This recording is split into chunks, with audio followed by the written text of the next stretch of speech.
tried 6 ways to Sunday to understand this show, ladies and gentlemen.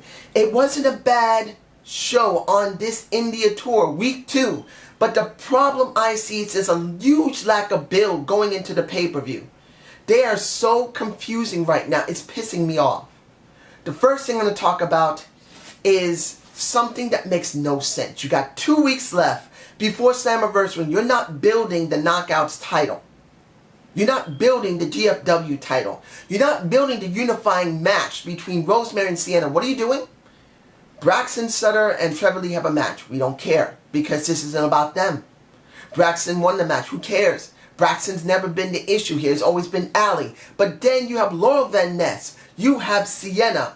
Come at the front. Well, come near the Titantron. And then they pretty much say, we want a match between you and Rosemary. And, oh, can you actually trust Rosemary? What?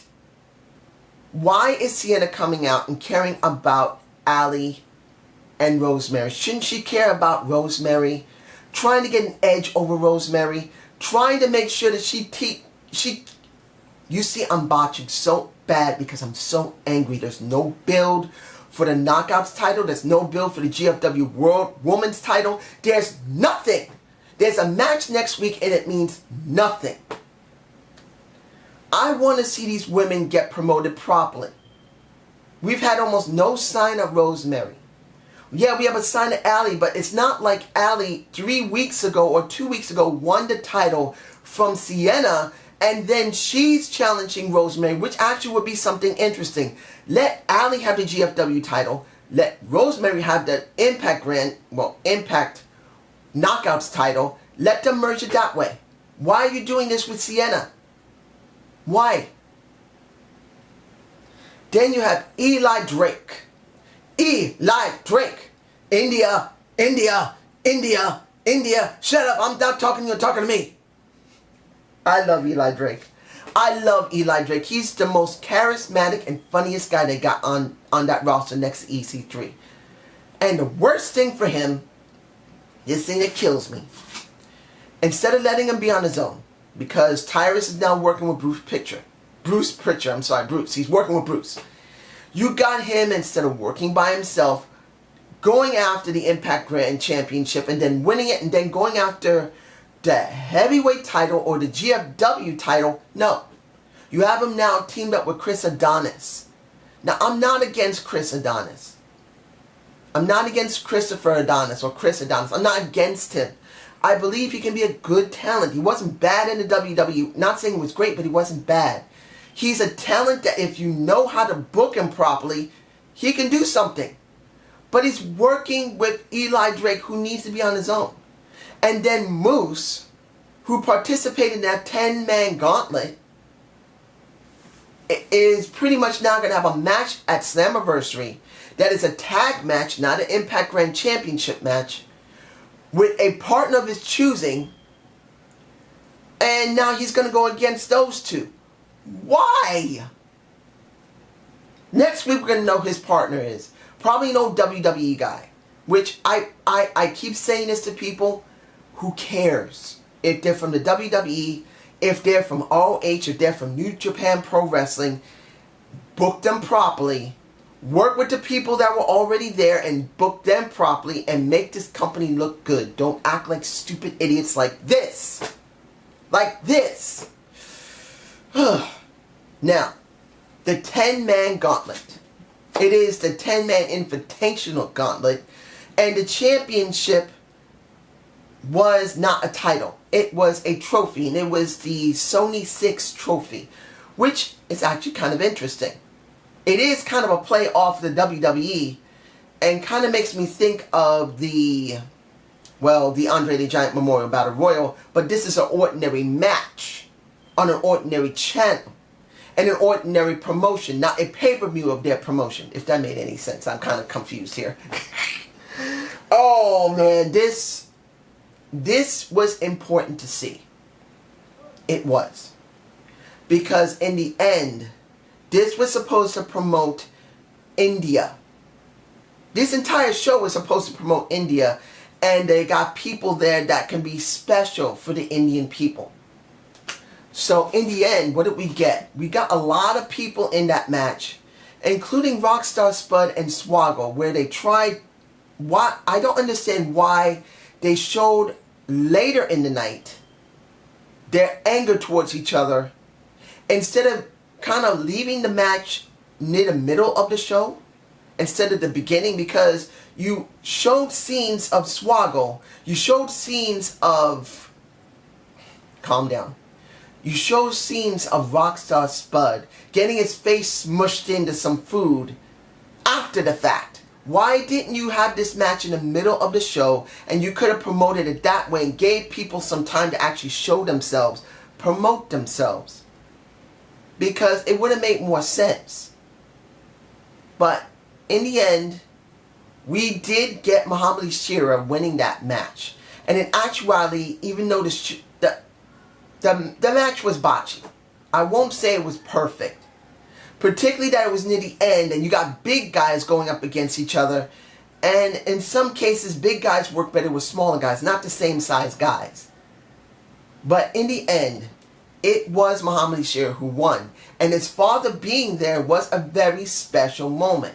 Was it corny? Yes, it was. But it was special because, look, this is the first time an American promotion went to India and was willing to broadcast itself from that location. That means something. And seeing that this was done, even though it wasn't perfect, it was corny. Mohammed Sheera was a bit sloppy because he's not one of the best workers, but still, he put on a good enough of a show that made the people at stage 7, what is it, stage 7? Stage 7 happy and look good for the camera. That's how important this was. Now, you got the Josh Matthew versus Jobber match.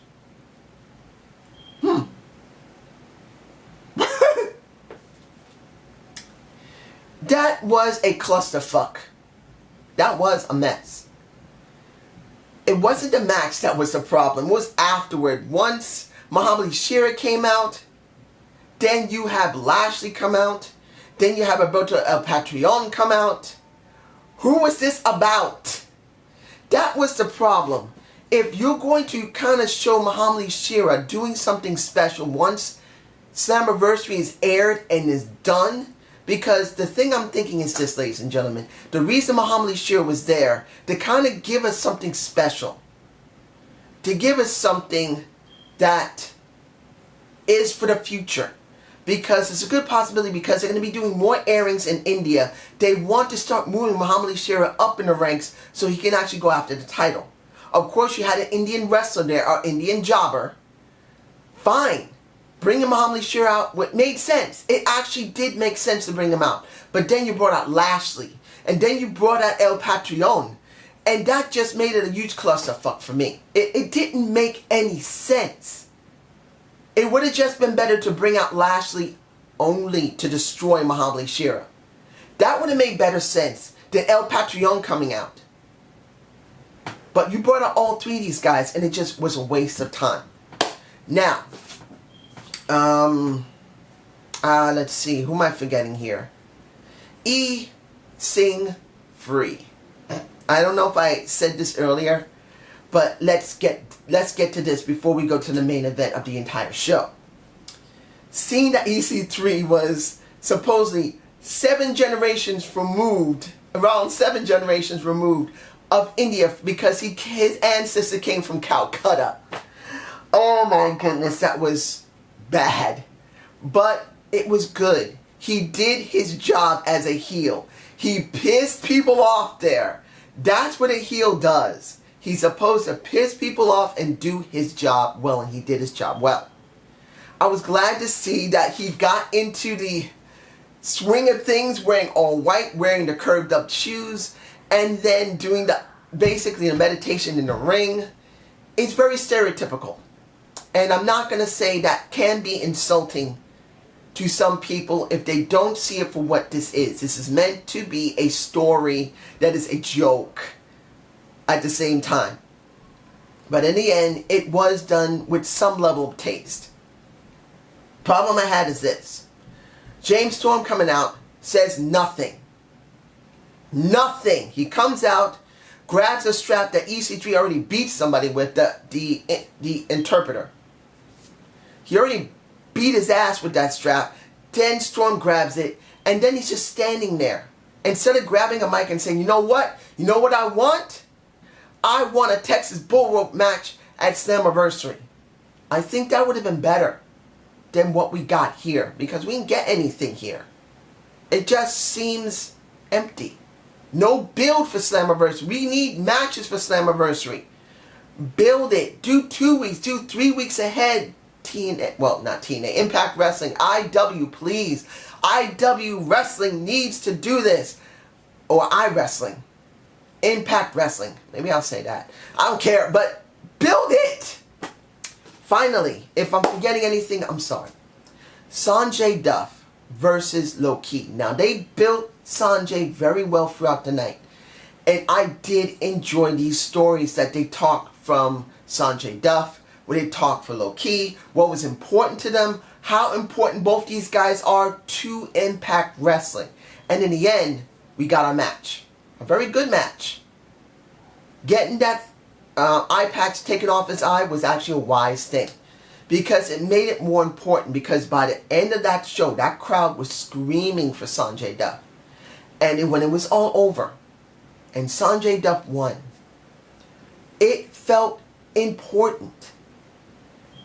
I know that people will say, well, that match wasn't one of the best matches of the X Division I've ever seen. These guys are not the best of the X Division. Only AJ Styles or Christopher Daniels or Kazarian or anyone else, they're better. It's not meant to be the best match that ever been known in Impact Wrestling. It was a good match that was done in a historical situation. An American company actually started transmitting their show from India for the first time. Now, if there was any other company before that did it in international form, then I'm wrong. But as far as I know, Impact Wrestling is the first one to do it. 125 countries, I believe, was watching this broadcast.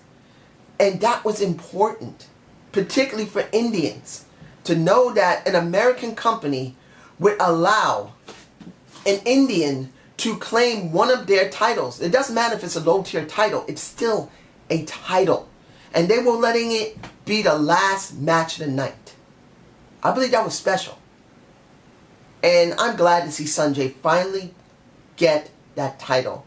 So many years he didn't get it. And I think there were a lot of years that either, if we're going to be truthful here, when it came to Jeff Jarrett and when it came to, what was her name, Dixie Carter, I think they should have let him have that title many years before. They just wouldn't let him have a chance because I think they didn't think he could actually pull it off. But I'm glad now that someone is doing it. And I'm glad to see this. This was good to see. It wasn't a great show. It was a major problem because there's no build for Slammiversary. But I still believe it was a great show because it was aired in India. It did have two champions. One who won a small little trophy and the other one who won the X Division. It was still important. But that's just me. You guys tell me below, and I hope you enjoyed the Zane View. Please give me a comment below. Watch for my Money in the Bank. I will be doing it on Sunday. Have a good day. Have a good night. Peace.